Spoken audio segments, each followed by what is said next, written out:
Netflix, you don't need cable. Hop on YouTube, welcome to the hood table, where we chop up local and global events vocally. You don't really wanna miss out on these conversations. Just joke a little, laugh a little, get that one in your system for your glass a little, expose current events, talk, crash a little. You never know, these opinions might clash a little. Get addicted to the content, got them binge watching. Don't like it, think you want invited, bet your friends watching in the house and your job parking lot before you clocking. I don't wanna miss it talking of this HD content. Everybody think they got something to say, so it's an open invitation, bring it to the table. But if you come whack, there's no inbound in. We gon' probably take it back until you start dropping in. Yeah, welcome to the hood table. You don't need Netflix, you don't need cable. Yeah, welcome to the hood table. You don't need Netflix, you don't need cable.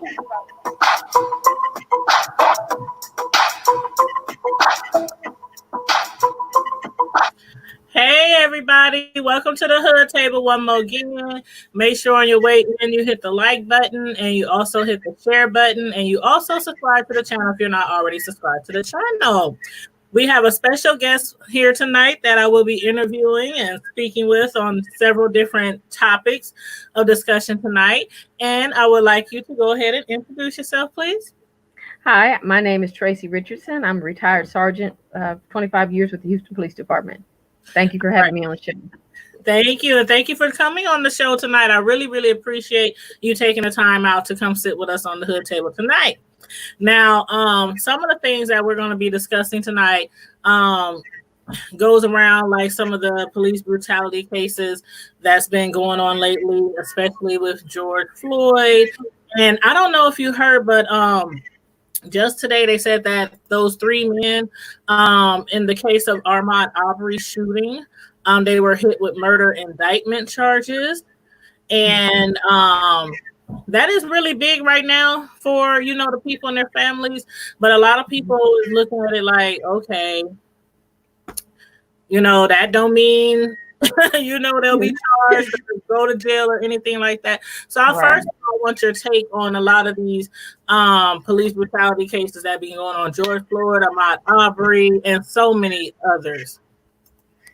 Well, I tell you, on the 23rd of this month, which I think was Tuesday, that was the 30-year anniversary of me graduating from the police academy.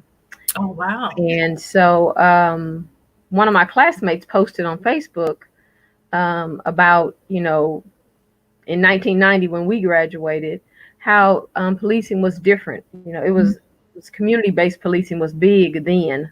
Yes. And we graduated at a church, a Baptist church in the neighborhood here in Houston.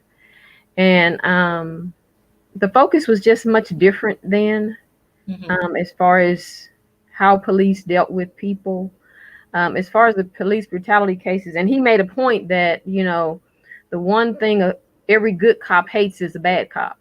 And I agree with that. I've been retired out of law enforcement since 2016, so 4 years now. And it's really very sad because in most instances, I do not see from the videos that I watch, and I don't watch a lot of them, and I don't watch a lot of the news because it's just all bad news. But and you really don't like to get into what they call Monday morning quarterbacking, because I wasn't an officer, I wasn't there. But in most cases, those officers overreacted. They did not follow their training. I worked at the police academy for 3 or 4 years. They did not follow any training. They couldn't be following no police department in America's policies in how they treat the prisoners or the people that they're coming in contact with, because it's just not necessary. It does not take all that. But what I did notice as a police officer working at the police academy was that the recruits and I can only speak for myself. When I was a recruit, I didn't have sense enough to be scared, which is, I guess, why I could make it 25 years. Yeah. But the newer recruits, I'm not sure why they come into the profession, but they are afraid. And fear will make you do things that you would not do. And so your training goes out the window because it's the whole fight or flight thing. Exactly. and take Exactly. over, and you just forget what they trained you. And sometimes when they show the officers, they're like, when it happens quickly, not that 8 minutes and 46 seconds Yeah. Floyd thing, but when it happens quickly, the officers are surprised themselves that they reacted like that, because they're like, oh my God, I'm in really big trouble because that's not what I was supposed to do. And so I don't know, it's a sad day for law enforcement for sure. I agree. It's a sad day for law enforcement, for the families of the victims, for the community in general. Right. You said you had retired about 4 years ago. What was it that made you want to decide to make, the police force your career? Well, actually, the truth of the matter is, I was a paralegal, and I was supposed to go to law school, and but I got married, and my husband at the time was a police officer in Kansas City. And then he joined the FBI, and so we found ourselves in Houston, and I was like, I had went to the police academy with him in Kansas City, and I was like, oh, that's easy, I can do that. Yeah. I do that. So to Houston, this officer would come in the bank, because I had left the paralegal job and was a branch manager at a bank, and the officer was coming in, and he's like, oh, they're hiring police officers and they're looking for females, so you should apply. Well, it was simple mathematics. They paid twice as much as what the bank paid. So. Oh yeah. And your husband's already in the law too, so right. So I was like, okay, I can do this. So power couple. The rest was history, but and I will say, it's not for everybody, but it was a good career for me. It allowed me to move around in the department and do a lot of things that I maybe wouldn't have done. And since it was a non-traditional position for a female, and I did have college background and some sense, it did make for a good career choice. And I'm sure there's a lot of things in law enforcement I could be doing right now, but I just don't. I took a different I had a different path after retirement. So I do real estate, but it was a good career, and I've tried to encourage other females to be, to stay in it and to even explore it, because shift work, and it's, male dominated, but there are a lot more female chiefs, a lot more female captains, a lot more females in the business altogether. There's 2 females in my class, actually 3, one got fired, but 2 females in my class. And now sometimes it's 10 or 12 females in the class. So I was going to ask you what percentage of, in your experience, was generally the female versus male policemen, or in your field, or in your, should I say, your station? So there wasn't a lot of females. It wasn't a lot. I mean, like I said, it was 2 in my class. But every year here in Houston, we have a retired females luncheon. And so there's a lot of us. It's probably 70 of us that come. Oh, that's cool. And so it's really, really cool. Even from from way back to, some of them like, oh, we remember that person when they was a rookie. Like, oh, you retired already? So the time just flies, but it's a really nice time to see other females that have made it through, and we can come back and enjoy each other for that day, for that luncheon. And, that's really nice. How often does that happen? You said we do that once a year. Once a year. Okay. Yeah. Right. Yeah. So it's nice. It's pretty nice.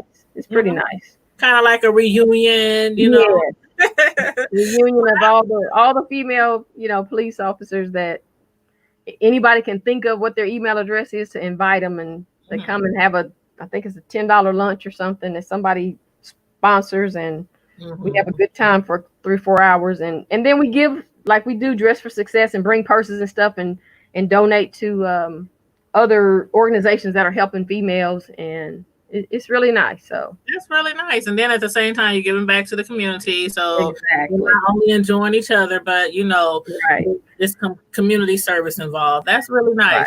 That's really nice. I wanted to ask you, when you were on the force, looking back to when you were wearing a badge, do you believe that overall, like the frequency of crime and intensity of crime rates were much better than when you first started or now? Well, you know, you talk to the people that are still on the streets, and it's some stations are, they're running call to call to call, and they've always run call to call to call, and some, not so much. So in Houston anyway, it's a matter of where you police. Okay. Some are really busy, some are not so busy. And yeah, back then it was busy too. I rode by myself on evening shift and nights. And oh, really? it was, sometimes it was busy, sometimes it wasn't. It's just a matter of, what day of the week it was. The weekend, yeah, it's going to be busy. Well, I'm glad you mentioned that. Like, and all that. So you said you rode by yourself. So something you mentioned earlier before about how a lot of police officers, you don't think they're actually prepared or ready to join the force. A lot of them might be intimidated or scared when dealing with people in the community. So, I mean, what was that like out there riding by yourself? I mean, with nobody, with you, if you had to like I said, I told you earlier, I didn't have sense enough to be afraid, which I guess was good. That's how I could stay. But I mean, I can remember a time or two, and I'm responding to shots fired, and I'm going to the call, and I'm like, oh Lord, really? Shots fired, and I got to run over there? Like, I had that moment, and I got on the radio and did what I had to do. But well, did it have something to do with like your upbringing or where you came from or your community? Like, I'm the kind of person who grew up in North Omaha in the hood, still live in the hood. So you know how some people be like, "Oh, don't go over there, don't go over there, don't go over there," and I'm that kind of person. Always been like, I go wherever I want. I don't, like I ain't scared. Right. And see, when I grew up in Omaha, it wasn't North Omaha; it was just Omaha. Now it's North Omaha. Right. South Omaha was always South Omaha, but Omaha was just Omaha. Omaha, yeah. Out west was something, but so maybe it's the North Omaha thing. But I'm like you. I was just like, I'll just go wherever I'm gonna go. I don't. Right. So, but I guess it was. Maybe it was the. I wasn't afraid because I felt like I had been trained. Okay. And equipped with what I needed, so I could, handle the situations. Okay. But maybe that's just, grace, or I don't know. But maybe I rode with an officer before, and he was afraid, and we went to a disturbance, and he had the people surrounding. They did surround us, but they weren't being violent. He got on the radio and called an assist. I told him, man, you gonna get a shot. Right. This is not no situation for no assist. I'm the one that handcuffed the guy. Why you calling the assist? and I'm glad you mentioned that. The guy was not even resisting or nothing. He was drunk, but he wasn't giving me no problem. The people, they was having a picnic or something, and everybody, he was drunk. And I had told him, man, you turn around, put your hands behind your back. We going. Yeah. He's like, okay. And all the people were saying was, what's going on? Where are you taking him? Where are you taking him? And so I told him, and we was just all walking quietly to the car. Yeah. This fool with me. Overreacting. A scared white guy overreacted because the black people were surrounding him, and he dropped an assist. By the time I get to the police car, I hear sirens, and I'm like, what the heck is going on? And that can sometimes make it worse. And I get on the radio and say, slow everybody down. There is nothing going on over here. They jumping out the car. They're like, you okay? You okay? Back then, my name was Shipley. They're like, you okay? You okay, Shipley? I'm like, I am fine, but y'all gonna have to pull me off of him because I'm gonna be the one beating him for calling the assist. We gonna get hurt. I know, because that could make things worse. And you notice, like, a lot of the police brutality, who is it from? It's from generally the males. Right. Way more than the females. Because they're aggressive, they're machismo, they gotta prove something. And it is a proven statistic in law enforcement that women are better police officers because we're not gonna try to use brute force, and we will talk to people and try to discuss. Exactly. And I will say at the end of the day, all people really want is to be heard. Yeah. They want to tell their side of the story to somebody. Even if they got to go to jail, they want to tell their side of the story. Right. then it's just then they'll be okay. Mm-hmm. Yep. And it'll probably run much more smoothly on those Right. on those Right. shows.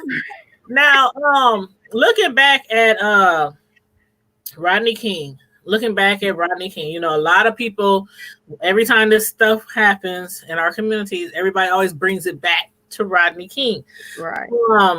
Do you think that the frequency of police brutality was happening more back then or less than it is today? Because to me and some people, it seems like, are we really even getting anywhere? Well, I'm not sure it happens anymore or any less. What I think is that it's just more intense. It's like it, and I was talking to somebody about this earlier today. It's like if you did something wrong or you fight the police or you run from the police, okay, the police gonna beat you up, but they're not gonna kill you. Yes. They're gonna kill you. Y'all gonna fight a little bit. Like a friend of mine talk about, you play cops and robbers. You the robber, I'm the cop. I catch you today, put you in jail. If they let you out, then I'm gonna catch you tomorrow. Right. And we all keep a job. Right. But we don't kill people. You take that protect and serve, to heart. Who are you protecting? Right. You can't protect. You can't protect them if you the one killing them. Exactly. So, yeah, I remember scenes when I've been and we'll go chase somebody and they catch them. I'm like, okay, it's time for us to go. Right. It's time for us to clear this scene because I don't think police like chasing anymore. Like back in the day, that was always the thing, even on TV shows. The police chasing them and chasing them, jumping over fences, all that kind of stuff. It's like nowadays they just want to tase. They would chase them in the car even. Yeah. But once they catch them, they mad and they won't beat them up. But they're not going to kill them. That was not the police department that I worked or grew up in. Yeah, my boy. I'm telling you one thing. I mean, they might have a black eye or a bloody lip, but they was not gonna go to deadly force. Right. And I'm sure there are a lot of people who wish that they would have got beat up on instead of murder. And that's why I say it's something in the officers that they're recruiting that they are just so afraid. Of course, another school of thought is that we didn't just fill the police departments with a bunch of racists and this is just their other plan B for taking out black people.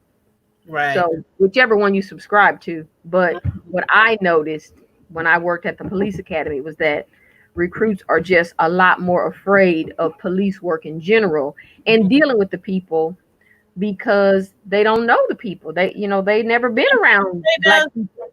Why don't they just get a desk job? Why don't they just be a security guard or a bouncer at a club? Like, I don't get it. Like, you can tell that they're scared because it's too many strong reactions to small movements. Right. Like, sometimes it be people saying, okay, I'm going for my phone. Like, I seen this video of this guy and the police kept saying, take your hand off the steering wheel. And the dude was scared. He was so terrified. He was like, I'm scared if I take my hands off the steering wheel, you're going to kill me. Are you going to kill me? He just kept asking them, are you going to kill me? Right. And I mean, it's terrifying. It is. Over. It is. I had an officer stop me probably a month or so ago. I need to go to that ticket before they come arrest me. But anyway. And he must have been scared. Just me. Little on me. It was at night. And he must have got on the radio and about 4 other officers came over there. He took me out the car and everything. And I'm like, what? Claim I was not staying in my lane. I was like, how you I was way back there and where you come from even. So I'm like, I'm gonna complain on him because he pulled me over, he gave me a ticket. And we going to court and I'm going to complain on him because he did everything to endanger my life. He took me out of the vehicle at night He's a male, I'm a female. I don't know what he's gonna do. I even said to him, I said, "Are you gonna shoot me? Why are you getting me out the car?" Oh, wow. He put me between a police car and my vehicle. So with lights flashing, that is an attraction for drunk drivers. We were on I would have been terrified. 8-lane highway, and I told him that I was a retired officer and that I had a weapon in the vehicle. Maybe that's why he took me out the car, because he was scared. I was going to ask you that. Like, do you routinely tell them I'm a retired officer? I do. You know, like maybe it'll like change. No. Right. Well, and usually they change their tune, and I don't like that either, because it's like, no, you need to treat me like Joe Citizen. Right. Don't treat me different because I know what you're supposed to do. Right. Treat me the way you're supposed to, because that's what you're supposed to do. Right. But I would definitely put it out there. If I was a retired officer or officer, I would definitely put it out there, because you send them. He had a female come and watch me. My rights. Right. He had a female come and watch me while I'm standing out there. Mm-hmm. But I'm like, y'all still got me in the middle of these two cars. Mm-hmm. You want me to get smashed and not be able to walk again? I told him, I said, y'all better hurry up, because I'm getting mad. Yeah, I told the supervisor out of what I should have done. Yeah. He shouldn't have done that. That's dangerous for everybody. Yeah, you definitely need to fight that. I sure would. Yeah. Sure. Well, that's scary. That's scary. I don't even like being followed. Even if they just passing me, I'm like, I just automatically, even if I'm not speeding, I just slow down. Like I'm not speeding, but you know, and we know everybody does that. That's everybody's reaction. Even when you're the police, that's your reaction. Because you're like, what am I doing wrong? I don't need them to come bothering me. I'm just trying to go wherever it is I'm trying to go. Right. But I think police get a kick out of it too. They got to, because I know sometimes they do. Sometimes they do. I've gotten on the freeway. This was when I was working, and I know this officer was just messing with the people on the road. So I just sped up, and here he come. He came and got me, and he was like, "What are you doing?" I said, "Man, people got places to go. You all in the front of the line. You're not even doing the speed limit. Everybody behind you stacking up." He was like, "Where you work at?" So I told him. We laughed it off, and he went on. I said, "No, man, get off the." I said, "You ain't supposed to be on the freeway. You're supposed to be in the neighborhood. So get off the freeway and go do some real police work." Yeah, go police the neighborhood, police the community. Right. I said, "You ain't stopping traffic. You not a radar unit. Get off the freeway. People got places to go." He laughed it off and thought it was funny, but oh, that's too funny. But yeah, I was gonna bring up the fact that when we were talking about Rodney King, one of the things that's different now, of course, is modern technology. Law enforcement have cameras, and they could, capture footage of their arrest and whatnot. Mm-hmm. Now, although a lot of money is spent to provide every officer with a camera, do you feel like it's really making a difference when using cameras? Because even with bystanders using cell phones, it still seems like cameras aren't the answer enough of the times. Well, some of the problem becomes because when I was in the academy, they told us, now everybody didn't have a camera on their cell phone, but they told us somebody is always watching. Mm-hmm. And so that blue shirt is going to get you the attention you did not want. So just know that somebody's always watching, and don't do the things that you're not supposed to do. Mm-hmm. Now, the beauty and the curse of the body cameras is, one, they have to turn it on, and a lot of the departments have mandated that the officer has to turn it on. Some of them, it comes on automatically. Mm-hmm. Get out the car. Oh. The problem becomes nobody looks at it. Mm-hmm. So they look at it and they don't do nothing about it. Because that's a whole nother 2 jobs. With being a supervisor on the street, it's a whole lot of stuff you got to do. And I can't imagine kind of like cameras when I was on the streets as a supervisor, but I can't imagine having to download that footage and look at I think I had 12 officers or something. I had to look at all their body cam footage. But and I was arresting somebody. But you might have did something to somebody and not arrested them. You might have just beat the hell out of them and let them go on their way. But right. So I was going to ask you that, like, as far as like when you were a sergeant, it had to be difficult. You trying to man every officer, and like with the footage on the cameras, is it kind of like like a store. They don't check the cameras unless something happened or unless the police come and say we got a warrant to check your cameras. Is that usually how it goes? They're supposed to, as I understand policy in Houston, they're supposed to look at the footage every day. But of course, I can't possibly probably look at the footage every day on the day that you turn it in. So there's going to be a delay in me getting to the footage. Now, what you're supposed to do is tell your supervisor if there's something on there they need to look at. Okay. Like you arrested somebody or you hurt somebody, so that they can go and look at it, because they're going to have to supplement the report or do some injury paperwork or something. So, just it's like when you tase, when they first came out with the tasers. If you tase somebody, then the supervisor got to go to the scene, and it's a whole nother report they got to do related to you using that use of force, the injury that was caused, and what's happening with the prisoner. The same as when you put somebody in jail. Somebody needs to go and read their report and make sure that that person that's sitting in jail moves their way through the process like they're supposed to, instead of just sitting there and ain't nobody paying attention to, are they in jail? Is anybody gonna do anything?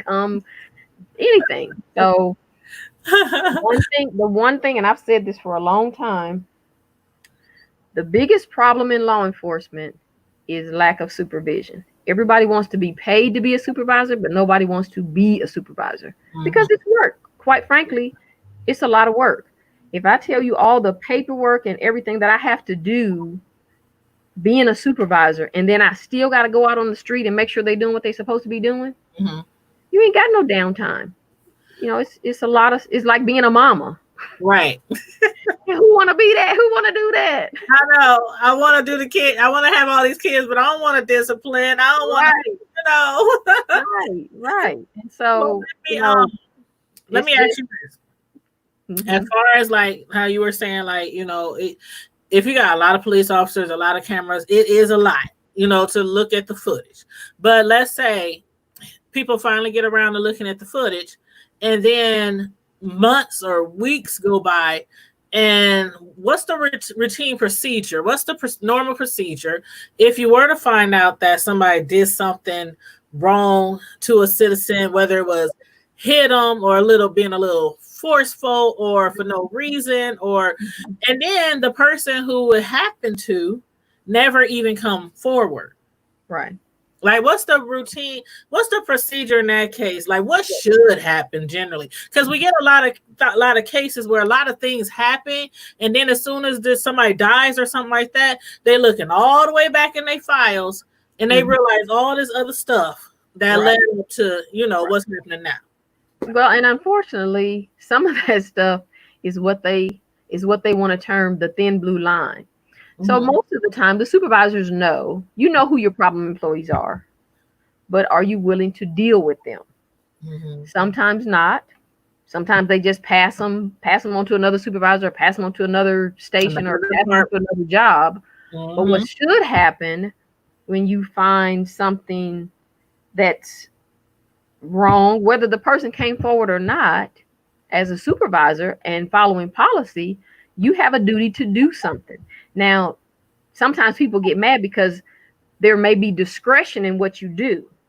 So you might write the person up, you might just talk to them, you might file a formal complaint.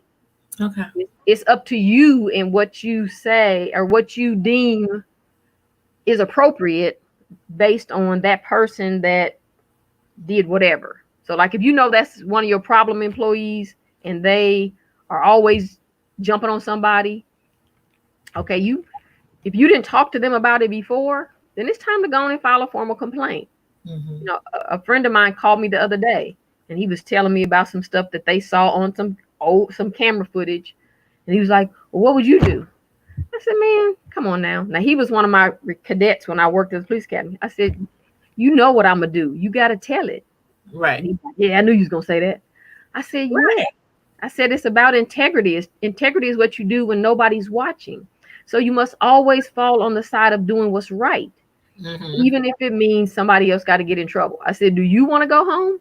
But when I got promoted to sergeant, the chief said, when the officer gets in trouble, I'm sending the supervisor home too. Oh.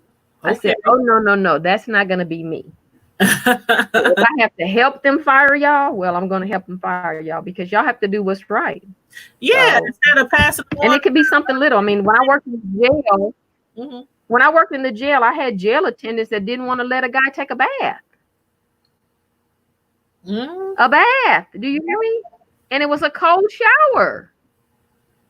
Man, when I got done with them, I told them, I said, let another prisoner tell me y'all doing something like that. They're like, oh, Sarge, you just need to stay off the floor. I said, no, apparently I don't. I need to talk more to the prisoners because y'all doing stuff that's unnecessary. The man asked to take a bath. A bath, something. Are you paying for the water? No, you're not. Do not do that to people. Right. I mean, they got enough privileges taken away from them. Right. In jail. But and the guy had been in jail. He had been in jail for a couple of weeks. And he just wanted to take a bath. I was like, I didn't know it was a cold shower at the time. Yeah. Deny the man a cold shower? I said, I would write you up. And it's people like you that makes the good cops. Like we always asking where are the good cops, and we know they're not all bad. You know, there's just a lot of apples, you know, out there scattered around, bad apples. But as far as like the thing with police who like see things going on. And they don't say anything, but they might be like, oh, I'm a good cop because I don't do what they do. But then it's so much backlash when police, I don't know if they call it snitching like they do in the streets in the police force. You know, if you... they do, but look, this is my position and it's always been my position. And I tell people the police thing was a cover because before I became the police, I'm a tell. If you're doing something you're not supposed to, I'm going to tell. Actually, people I grew up with, they like, don't tell her that she don't tell. She can't be trusted. Don't tell her. You stand up for something or you lay down for everything. Right. You got to stand up for it. That's just the way it is. I mean, because to me, okay, so the police, we tell our kids to go to the police if you're in trouble. Right. So if you can't protect the weak person, because that's really who you're there to protect is the weak, then why you have a badge? You know, you need to give it back because that you're not there to be the muscle. You're not there to be the judge and jury. You're not there to be the executioner. You are there to protect and serve the people who give you the authority to use that badge and gun to police them. In case you really need it. Right. Well, and see, this is what people don't. I tell people, if you can go to a Citizens Academy, you should, because they teach you the things that police learn and have to make split-second decisions about. But when I was in law enforcement, and there still is, I'm sure, there's a continuum of, it's called force. Oh, okay. So, of when you first learn how to be the police, you use your voice. They teach you to use your voice. So you tell somebody to stop with authority. Okay, that's easy. If they don't do that, then, maybe you stand, get in front of them or something. Right. But the things on your belt, your taser, your baton, your gun, those things are placed on your gun belt in different spots because you go to them one by one. You don't automatically go to the gun. Oh, okay. But a lot of people want to do that. I didn't know that. So is the gun like in the back or in the? It's on your side, but it's on your strong side, but it's there because that's supposed to be your last resort. Okay. Your voice is supposed to be one thing. Your presence, they call it command presence. Your presence there. Your posture, right. I've run into people when I'm not in uniform, and they're like, "Man, you look so much bigger when you're in uniform." I'm like, "Yeah, I'm big. I'm 5'4". I'm not big at all, but you give the people the impression that you're big by how you carry yourself and what you do. And I just really don't like it when police take advantage of weaker people or people who they're weaker because it's 4 of y'all and 1 of me. Right. So yeah, really, That's that's using the batons. Like, remember back in the day, that was like the first thing. Like a baton, you might got your butt beat by that baton. right. I mean, you could have been doing something wrong, but Right. 9 times out of 10, they was gonna beat you, then they was gonna handcuff you and haul you down. Right. And that's how it went. Your voice, you tell them to stop. Your command presence, you are a law enforcement, you in uniform. They're supposed to take note that you're there. And then if that doesn't work, if you have to put your hands on them, then you don't want to put your hands on them. You want to use the baton or something to give you some distance between the person. But you don't just automatically go from stop and then shoot. They don't even do that on TV. What are you talking about? Or sitting on their neck with your knee for 8 minutes, right. 6 seconds. That's how it's like. What training did you follow? You made that training up, because that's not how they teach you to police. And explain, like, okay, I know a lot of people said that was against protocol. That's not how he was trained. Then some people, they need more training. And I even saw the article that came out today where the supervisor or George Floyd, the people over him, they accused them of not giving him proper training.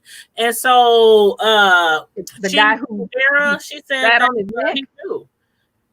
Who didn't have a proper training? Derek Chauvin. They try to say maybe it was lack of training or something like that. But Minneapolis Police Chief Madera Arradondo said that he knew what he was doing because he had taken specific training on preventing positional asphyxiation or suffocation.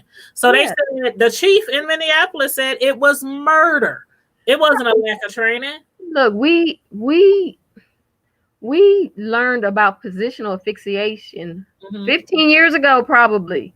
And most of it came from sitting the prisoner in the car with his arms behind their back, and they couldn't breathe because at the time the seats weren't made. Like now they contour the seats for somebody who's handcuffed. Well, the seat used to be a regular old seat. Or they would hog tie the person, what they call hog tie, where they tie their hands and feet together and lay them in the back seat. And then they found out, okay, that's not good because people can die when you leave them like that for too long. Right. They outlawed that here, if not 15 years ago, 20 years ago. We ain't did that in forever. Since I was on the streets as a police officer, that was in the 90s. So those people knew what they were doing. Oh yeah. And look, training does no good if you don't use it. Exactly. So it doesn't matter how much he was trained. If he do something else, then it doesn't matter how much he was trained, right? Because he clearly know you standing on somebody's neck with your hand in your pocket. That's what I was just amazed. I I'm like, he got his hand in his pocket like he's standing up. Exactly. I'm like, I cannot get that. Officers are protecting him from standing there with his hand in his pocket on that man's neck. I cannot get that picture out of my head. The smug look on his face and on his partner's face, the little short Asian guy, yeah. But Derek Tao, Thomas Lane, all of them is basically being charged for the same thing right now. And the chief said he murdered them, but the rest of them basically allowed him to murder him. So and it's called, look, it's the same as if you the getaway driver in a bank robbery and they kill somebody, well, you killed them too. Exactly. So it's no different. I agree with the chief. It's no different at all, because no matter what, even as a police officer, even if y'all are arresting somebody, you have the same duty of care to make sure that person is not injured as the person who's injuring them. Yeah. And you all have the same authority, if you will. I mean, look, I was writing tickets, riding with somebody, and this guy, he really liked to write tickets. And one of the guys that we caught, he's like a DA or some big time attorney. He used to teach us at the police academy. And he had ran red lights. He had like at least 3 or 4 tickets we could have wrote him for. And when I realized who he was, I was like, dude, we can't write him. You kidding? He a 3-hitter quitter. I said, no, we gonna let this one go. Oh. He said, you crazy. So we stopped him. He did finally stop because he probably was going to court. Yeah. He's a big time attorney. He told him, he said, my partner said, we can't write you no tickets. Oh, but, so the man got out. He got out of his car and he said, he looked at me, he said, thank you. And he probably was a younger officer. He didn't remember him. But I remembered him when he taught us the penal code. Yeah. Said, oh no, we can't give him no ticket. He Mm-mm. was like, you kidding? I said, no, we have to go find another one. Come on, let's go set back up. We'll try it again. This one gotta go. And speaking of teaching and training, they did say that the policies changed back in as far as Minneapolis. The policies had changed back in 2014 to explicitly require moving an arrestee from a prone position to a recovery position when the maximum restraint technique is used and require continuous monitoring of it. Okay, exactly. What do you think was going on in Derek's head while he was looking with his hands in his pockets? It was intentional. No, it was intentional. He lost sight of what his job was. I don't even know what the Floyd guy did that brought him to the police station in the first place. Do you think it got anything to do with them working together in the past? Because remember they said they knew each other and they had worked together for years at the same club. Yeah, they used to be. Derek was a security guard, an off-duty security guard, and George was a bouncer. They worked at the same club for years. So when he arrived on that scene, he knew who he was. Yeah. I don't know that. Look, but still, why you want to kill the guy? That ain't that a weird coincidence, though? It doesn't make any sense. I mean, y'all supposed to be working together, not against each other. Exactly. And I'm like, who does that? Like, if you and I work together, and I mean, I arrest you, and we've been working together for years, we got some type of something, even if we weren't best friends. Right. I can't imagine myself killing one of my coworkers. I mean, just the way that happened. So that's why I said it's such a coincidence. It's very crazy. He must have had it out for him, That's what I think. Long ago. That's maybe what maybe they got into something before when he first got there or something, and he never let it go. But that's what a lot of people think now. That's what a lot of people think. But I can't wait till court. I cannot wait. Well, I'm going to look in the TV I just hope the jury does what they're supposed to do and send him to jail instead of letting the police having the get out of jail free card in the past. I hope that they oftentimes do, because it's just it's just time out for all of that. It's just too much. And I think if these juries, and I don't know what be going through the head of the juries either, but a lot of time when they get off, you basically saying this can keep happening, because in some of these instances, it's just no justifiable at all. No justifiable reason at all. Like this last incident with George Floyd. They had him on the ground, 3 men sitting on his legs, sitting on his hips, sitting on his neck. Right. What's he gonna do? Right. And when he stopped fighting, I mean, why didn't y'all? They was like, he ain't moving anymore. He ain't even moving anymore. Right. I saw that video too. When he stopped moving and they still didn't do anything. Now, how do you feel about this? Like, okay, I have to agree. I kind of was like, I know you have to put yourself in people's shoes. So you can't always say what people should do. But a lot of people saying the people standing by should have made some type of distraction, maybe threw something, maybe. What do you mean about the bystanders stepping in? Like the bystanders? What they were supposed to do, which is just stand there and scream and take pictures, or do you? I don't know. Well, I mean, I don't know. It would have took have took a couple of them jumping on him for them to get off of him. And you know, now we can say, yeah, they should have, because screaming didn't do anything. Nope. And they were really emotional. I mean, they were so emotional. I was crying before he even died.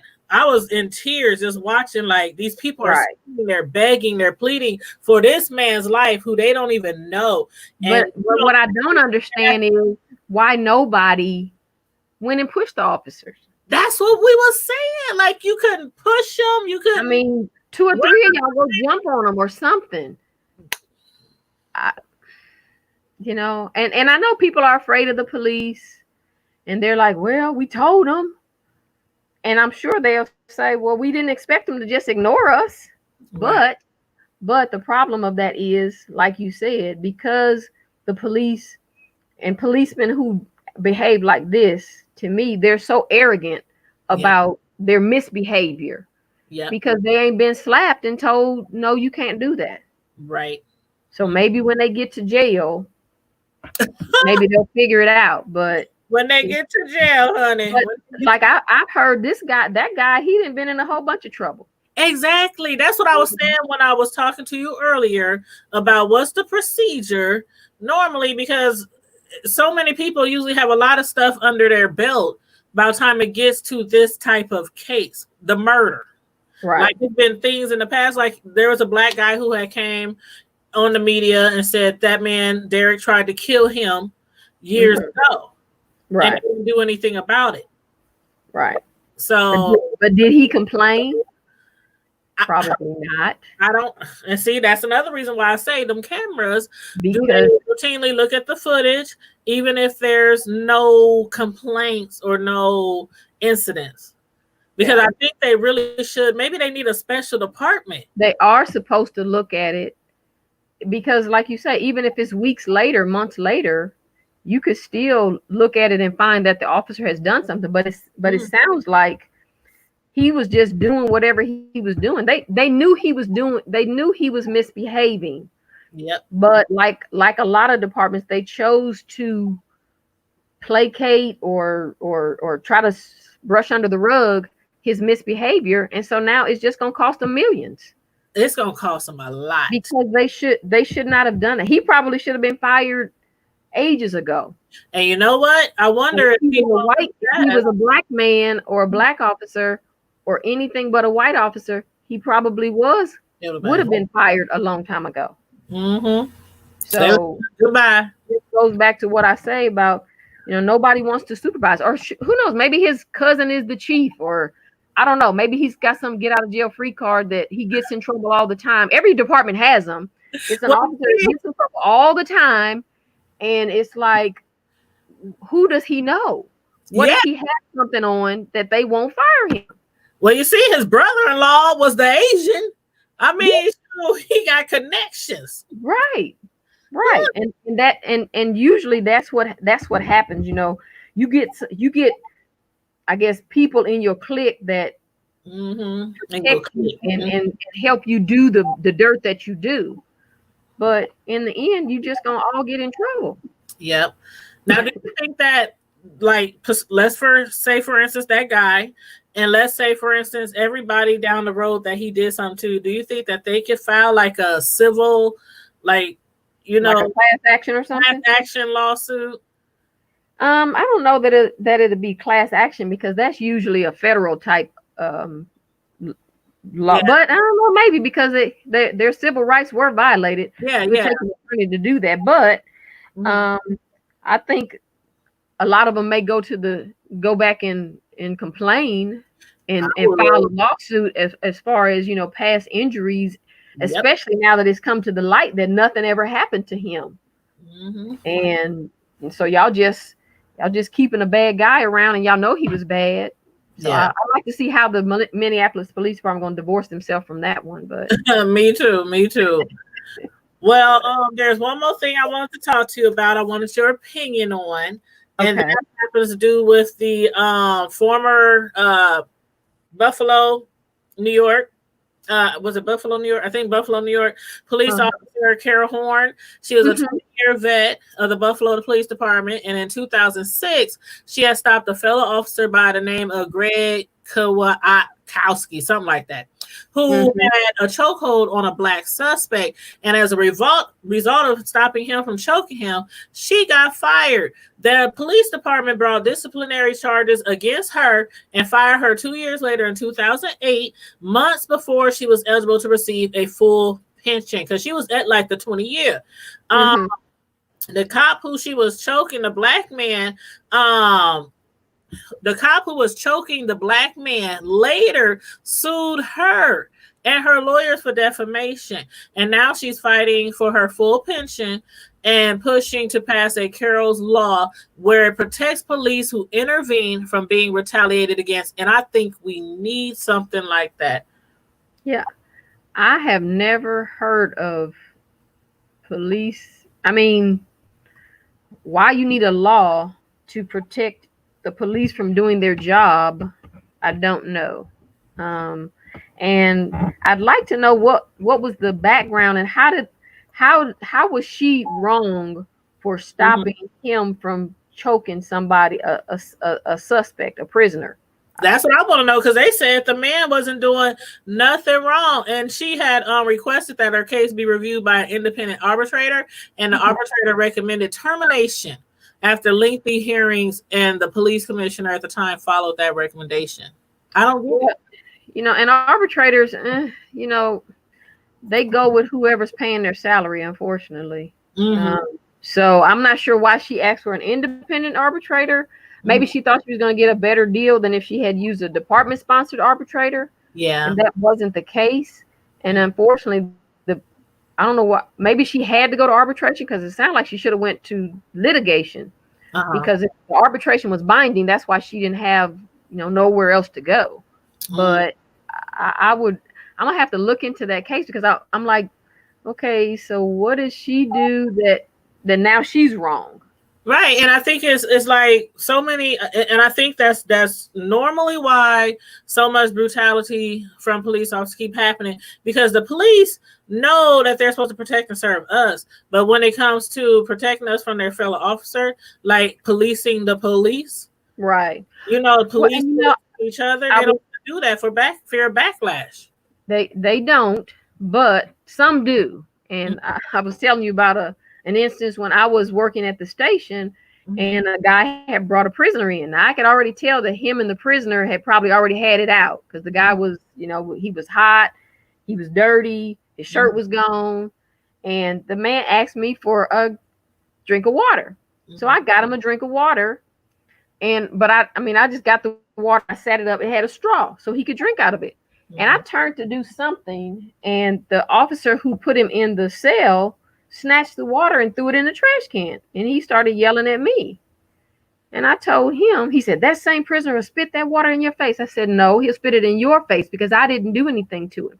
I said, now touch something else I give a prisoner. Touch something else. I said, because you're going to be fighting with me next. And he went to go say something to the sergeant. And the sergeant was like, look, if she don't book him, I don't know what to tell you, because I'm not going to tell her to do it, because you shouldn't have been doing nothing. Shouldn't have been taking the cup from him. If she gives him the water, then that's on her. And if she tell you she's not going to book him, then you're going to have to take him downtown. And the officer was mad, but I tell you what, he didn't do nothing else. Some people just love using a muscle. They just love using a muscle, and they take that power, that they take that badge to a whole nother level. But see, they taking the whole interaction personal. This is work. Right. So, okay, you caught him, because I said to the guy, I said, okay, now you done, right? You're not going to be fighting nobody. He's like, I'm done, ma'am. Can you just give me some water? Okay, fine. And I just always talk to people. You know, I've arrested a big guy before, and I'm like, he's like, what you going to do? I said, we can do it hard or do it easy. You can turn around, put your hands behind your back. I put the cuffs on, or I get on the radio, a bunch of people come over and beat you up, and then you turn around, put your hands behind your back. It doesn't matter to me which one you want to do. He just turned around, put his hands behind his back. Like, she might really get on the radio and have some people come beat me up, but he didn't think nobody was gonna kill him.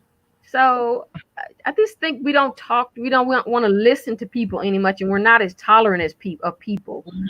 Everybody wants to just use force instead of using words and trying to understand. Because even anybody in jail, they have a story. They have, they want to tell their side, even if they will admit they were wrong, but they just want you to listen to their side. Yes. And the police have gotten away from the whole community policing and trying to connect with the community. And they've gone to this whole military type thing where, like some Gestapo, and it's like, no, that's not our role. And that's not. We don't see them in the neighborhoods anymore. We don't see them, how they used to say, walking the beat back in the day. Even before I left law enforcement, these young people, they don't want to touch nobody. So now they got gloves on. I'm like, what is you doing? You look ridiculous. Those gloves are dirty and contaminated. So what are you got to wash the gloves or take? I said, y'all didn't just lost y'all mind. Y'all crazy. Y'all parents didn't raise y'all right. Y'all don't got no sense. You wash your hands. That's why we got corona right now, because they won't wash the doggone hands and want to wear dirty gloves. Let me ask you one last question, and then we're going to wrap it up because we at an hour mark, and I don't want to keep you too long. Okay. And again, I do appreciate your time. Now, I hate to say that a lot of officers join the force because they want to. Like some people say, they just join the force because they want to get rid of certain people. They want that badge, they want that gun. Why do you think a lot of people really join the force? Because as you say, and a lot of people say, a lot of them ain't even courageous enough to have the job. Some of them, a lot of people join because of family. Like a lot of people, they are career police officers. Like they granddaddy, they daddy, uncle, everybody was in law enforcement. That's not my case. I don't even like the police. I still don't like the police. I was in the police for 27 years. I don't like the police because the police in Omaha were terrible. They were terrible. They were always harassing people. And even when I come back now, my aunt lives at 30th and Bedford. I can stand there and watch no less than 6 police cars come from every direction. And I'm like, where are y'all going and what are you looking for? There's nothing going on this corner. Right. But they'll come from this way and this way. And I'm like, and that's when the guy at Westroads was out there with the doggone shotgun shooting up Westroads. I'm like, so you down here in North Omaha where there's nothing going on, and the man is at the Westroads out there killing everybody. Exactly. But it's a mindset because they want it to be something that it's not. People are not. I just don't think that people are. They're just not as tolerant. They're not really trying to understand people. They're not trying to get along with people. Right. And I don't. Some people don't want to be the police, but they can't do nothing else. Their family want them to do it, and so they're just like stuck. Like, well, I'm just here. I did it for the money. Well, that's why I think we need more ladies on the police force, because I feel like we need more people with more compassion. Right. A lot of people join the police force just because, like you said, it's a family tradition, or they feel like they're forced into it by their forefathers or whatnot. Right. Or, because a lot of people, they get a kick out of being the police or carrying a badge and a gun. I mean, okay, but carry it the right way. You're going to carry it, then carry it and honor the people who came before you. Right. Don't give us the badge of shame because you acting like you ain't got no sense. Exactly. I agree. Well, is there any last minute words you want to say for either regarding police or regarding the community's outlook of the police? I hope that that every person, because there's a lot of videos on there and police brutality and everything, know that there are a lot of police officers that are doing good. And I'm glad that there's a highlight of the ones that are doing bad, and maybe we can get rid of them, and the juries will do their part to punish them and send them to jail where they should be with the other criminals that they put there. But know that most people get into the profession because they are honorable and they really do want to protect and serve. Yeah, I agree. They're not all rotten. Because I know some good ones. Right. Good ones, and I ran into some where I'm like, let me get away from you. It's but just like people. There's some good people in the world. There's some bad people in the world. So. Yeah. You're right. You're right. Well, again, I want to thank you so much, Tracey, for your time and coming on the Hood Table this evening. We so appreciate you. We appreciate your outlook and your opinion, you know, from a retired sergeant's point of view. So with that said, everybody make sure you like the video, share the video. Please share the video and also subscribe to the Hood Table if you're not already subscribed. All right. And retired Sergeant Tracey Richardson. Thank her for joining us. We out. Do so. All right. Bye-bye. Bye-bye.